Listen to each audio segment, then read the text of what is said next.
আজকে সকাল সকাল ঘুম থেকে উঠেই ভাবলাম ঈদের তো আর অল্প কিছুদিন বাকি আছে। তো কিছু কিছু রান্নার প্রস্তুতি নিয়ে ফেলি, যেহেতু ঈদে মোটামুটি অনেক মেহমানি আসে বাড়িতে, বা আমাদের বাড়িতে অনেক মানুষই আছে খাওয়ার মতো। তো মেইন যে ডিশগুলো আছে তার সাথে যদি একটা সাইড ডিশ থাকে তাহলে খুবই ভালো হয়। আর তার জন্য কাবাব কিন্তু একটা বেস্ট অপশন। আর আমাদের বাড়ির বাচ্চারা গরুর মাংসের কাবাব খুব একটা বেশি খেতে চায় না, তো তাদের জন্য মূলত মুরগির স্বামী কাবাবটা রেডি করছিলাম। তো মুরগির কুচির সাথে আদা বাটা, রসুন বাটা, জিরার বাটা, তারপর একটু হলুদ গুঁড়া, এইভাবে পেঁয়াজ, কাঁচামরিচ সবকিছু দিয়ে আমি প্রথমে ভালোভাবে মাখিয়ে নিয়েছি। এটাকে সিদ্ধ করতে হবে। নর্মালি অনেকে ইউটিউবার যারা আছে তাদেরকে আমি দেখি যে তারা হচ্ছে বুটের ডাল বা মুরগি একসাথে সিদ্ধ বসায়, বাট আমি সবসময় এটা আলাদা করি। তো আমি মুরগিটার সাথে একটু পানি দিয়ে এটাকে আলাদা সিদ্ধ বসিয়ে দিয়েছি। আমার কাছে মনে হয় যে বুটের ডালটা একসাথে সিদ্ধ বসালে এটা খুব বেশি থকথকে হয়ে যায়। আর আমি বুটের ডালটা আলাদাভাবে সিদ্ধ করে নিয়েছি, খুব বেশি কিছু না, জাস্ট একটু লবণ দিয়ে নিয়েছি। আর এই ফাঁকে আমি গোটা যেই মশলা আছে সেগুলো দিয়ে নিয়েছি এই কাবাব সিদ্ধ। আচ্ছা, মুরগি সিদ্ধ হয়ে যাওয়ার পরে আমি হচ্ছে মুরগি থেকে যে গোটা গোটা মশলাগুলো আমি দিয়েছিলাম, গোটা গরম মশলা, সেগুলো সব তুলে নিচ্ছি, সেই সাথে কাঁচামরিচটাও তুলে নিচ্ছি। দেখুন, মুরগির মাংসতে কিন্তু একদমই কোনো পানি নেই, আর এটা যখন কিমা করা হবে একদম পারফেক্ট হবে। কারণ মুরগির কাবাবের মধ্যে যদি পানি থেকে যায় তাহলে কিন্তু কাবাবগুলো ভেঙে যায়। আর এইদিকে আমি হচ্ছে একটু পেঁয়াজ বেরেস্তা করে নিচ্ছি, যাতে করে হচ্ছে কাবাবটা যখন আমি মিক্স করব তখন যাতে দিতে পারি। বেরেস্তা দিলে কিন্তু খুব সুন্দর একটা ফ্লেভার আসে। আর মোগলাই যে খাবার দাবার এগুলোর মধ্যে কিন্তু সবসময় বেরেস্তার খুব বেশি প্রয়োজন হয়। তো আমি এখন এই মুরগির কিমা পিসগুলোকে কিমা করে নিব। তার জন্য আমি একটু পুদিনা পাতা আগে ভাগে দিয়ে নিয়েছি।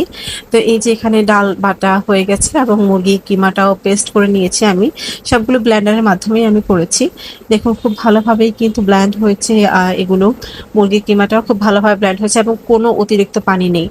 তো যাই হোক, এখন আমি সবকিছু একে একে মিক্স করব। আমি হচ্ছে একটা পাত্রের মধ্যে মুরগির কিমাটা দিয়ে নিয়েছি, সেই সাথে আমি হচ্ছে এরপরে তার অর্ধেক পরিমাণ ডাল বাটা দিয়ে নিয়েছি।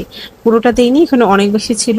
নর্মালি আরো একটু ডাল বাটা কম দিতে হয়, কিন্তু আসলে আমার কাছে মনে হচ্ছিল যে মুরগির মাংসটা কম হয়েছে। তো যাই হোক, এরপর আমি এর মধ্যে দিয়ে নিয়েছি সেই পেঁয়াজ বেরেস্তাগুলি। আমি আজকে না দুইবার করে পেঁয়াজ বেরেস্তা করেছি, কিন্তু তারপরে কেন জানি পুড়ে গিয়েছে। আমার মনে হচ্ছে পেঁয়াজটা ভালো না। কারণ হচ্ছে নর্মালি আমার হাতে পেঁয়াজ বেরেস্তা তো খারাপ হয় না কখনো। আমি এবং আমার মা দুইবারই চেষ্টা করেছি। তো এর সাথে আমি একটু কাঁচা পেঁয়াজ মিক্স করে দিব, কাঁচা পেঁয়াজ অবশ্যই দিতে হবে। তারপর কাঁচামরিচ দিয়ে নিয়েছি আমি এর সাথে। এরপরে আমি এই সব কিছুকে আবারও ভালোভাবে মাখিয়ে নিব, যাতে করে সবকিছু খুব সুন্দর করে মিক্স হয়ে যায়। তারপর আমার মনে হচ্ছিল যে কাঁচা পেঁয়াজ একটু কম আছে, তো আমি কাঁচা পেঁয়াজ এবং কাবাব যে মশলাটা পাওয়া যায় বাজারে সেটা দিয়ে নিয়েছি। যেহেতু ঈদের টাইম, আসলে অনেক কাজ থাকে, তো মশলা টশলা বানানোর ঝামেলায় আর আমি চাইনি, জাস্ট বাজার থেকে যেটা আহ মশলা পাওয়া যায় সেটাই নিয়ে এসেছি। তারপর হচ্ছে এটার সাথে আমি ডিম দিয়ে নিয়েছি।